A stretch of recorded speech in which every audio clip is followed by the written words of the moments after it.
ሰላም እንኳን በደህና መጣችሁ። በዚህ ቪዲዮ የምንመለከተው ሪቪዥን ኦን ሰርክል ፎር ግሬድ 8 ማቴማቲክስ ይሆናል። መልካም ቆይታ ይሆናላችሁ።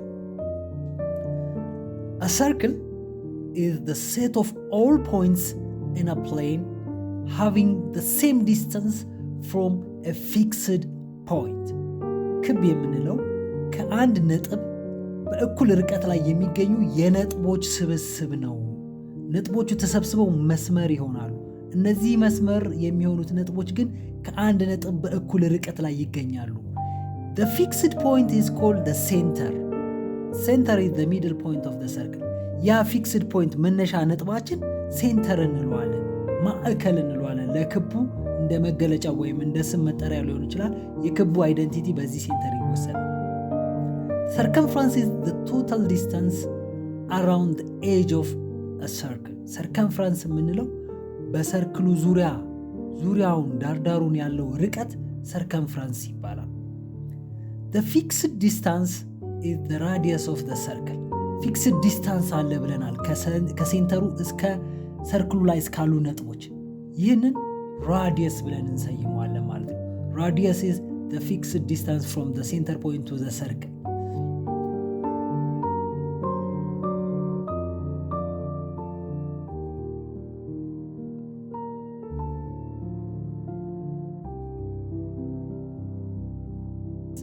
A chord is a line segment whose end points lie in the circle. chord ደግሞ አንድ ላይን ሲሆን ከሰርክሉ ሁለት ጫፎች ላይ የሚገናኝ ነው። ከአንድ ጫፍ ወደ ሌላኛው ጫፍ የሚገናኝ መስመር we call it chord.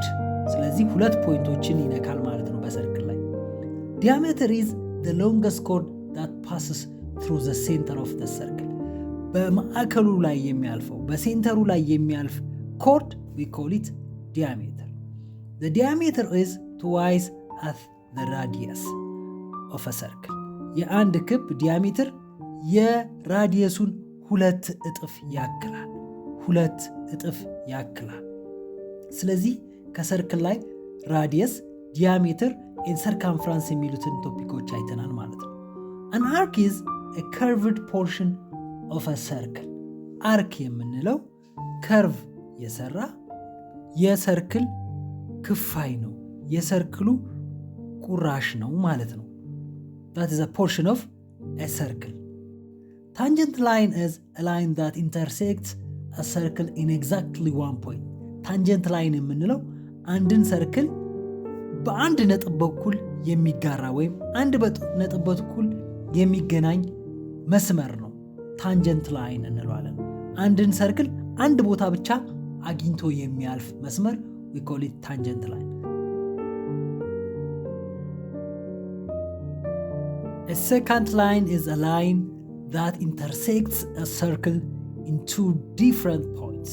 secant line የምንለው አንድን ሰርክል ሁለት ነጥቦች ላይ ቆርጦ የሚያልፍ መስመር we call it secant line. Every secant line includes a chord of the circle. የአንድን ሰርክል ኮርድ አብሮ ያካትታል። secant line ኮርድ ይፈጥራል ማለት ነው። ቆርጦ የሚያልፍ መስመር ሲሆን ኮርድ በመሃሉ ይኖራል። A chord determines an arc of a circle, so we say that the chord intercepts the arc. ኮርድ የሰርክልን አርክ ዲተርማይን ያደርጋል። ሁለቱ ዳርና ዳር ያሉ የኮርዱ ነጥቦች የአርኩ መጨረሻዎች ናቸው ብለን መግለጽ እንችላለን ማለት ነው። There are about 3 types of arcs. The first one we call it semicircle, which is an arc whose end points are also the end points of a diameter. semicircle የምንለው ግማሽ ክብ የሚባለው ማለት ነው። ጫፎቹ የዲያሜትር ሁለት ጫፎችን ያክላል ማለት ነው።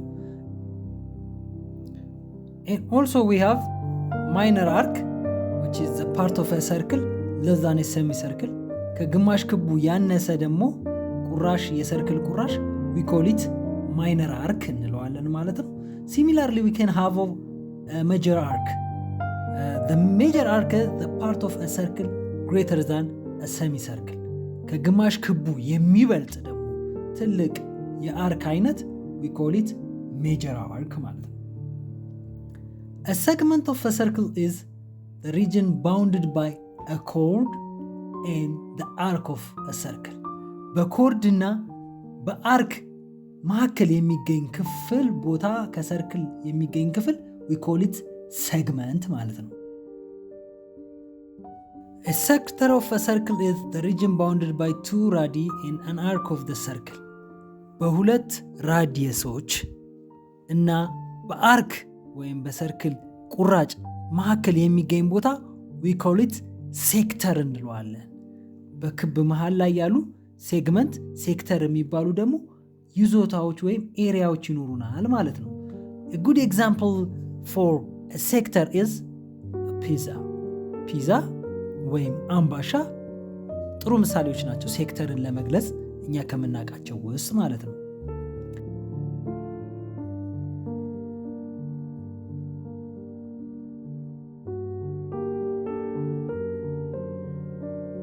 ሴንትራል አንግል የምንለው አንግል ሲሆን ጫፉ አንደኛው ቨርቴክስ የሚገኘው በሴንተር ሲሆን ሁለቱ ጫፎቹ ደግሞ በሰርክሉ ላይ የሚገኙ ናቸው ማለት ነው።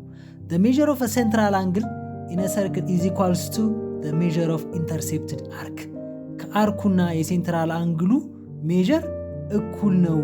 እኩል ርቀት፣ እኩል ዋጋ፣ እኩል የልኬት ዋጋ በዲግሪ አላቸው ሴንትራል አንግልና እንዲሁም አርኩ ማለት ነው። Inscribed angle is an angle whose vertex is on the circle and whose sides contain chords of the circle ሁለት ኮርዶች ተገናኝተው ቨርቴክሱ የሚገናኙበት የአንግሉ ጫፍ ደግሞ ሰርክሉ ላይ የሚሆን ከሆነ we call it inscribed angle ማለት ነው።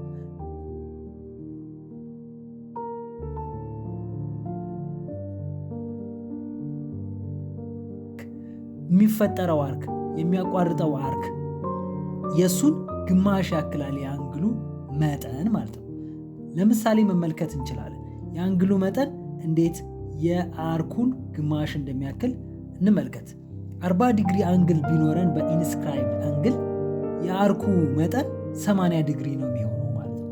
80 ዲግሪ አርክ ያለው መፈጠር አለበት 40 ዲግሪ ኢንስክራይብድ አንግል ለማግኘት ማለት ነው።